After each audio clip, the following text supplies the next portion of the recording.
morning. I am Manav Mehta. Today I will tell about the revolt of 1857. The rebellion of 1857 was the result of discontentment among the different sections of the society against British oppressive policies.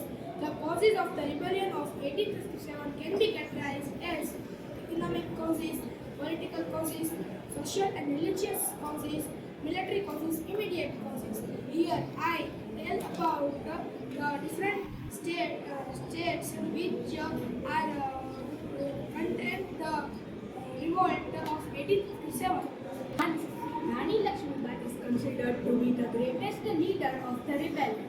After the death of her husband, she became regent of a 5-year-old adopted son. However, the British refused to recognize the rights of her adopted son under the throne. She was held by Tantia Chopre. She fought gallantly, but Jhansi was captured by the British and she died while fighting in the battlefield.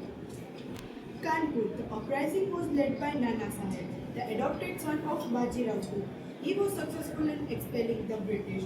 He carried on fight with British and was assisted by the trusted General Tantia Tope and another officer Azimullah Khan.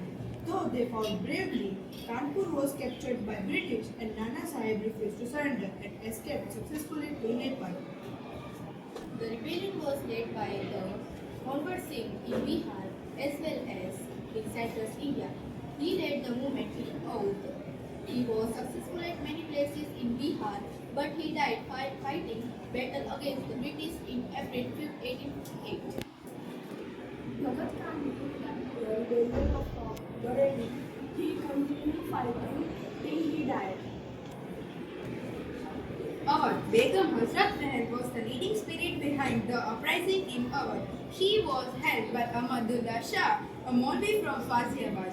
The Awadh forces besieged the residency at Lucknow, but after severe battles at Lucknow, Lucknow was recaptured by British in March 1858 and the Begum escaped to Nepal. Thank you.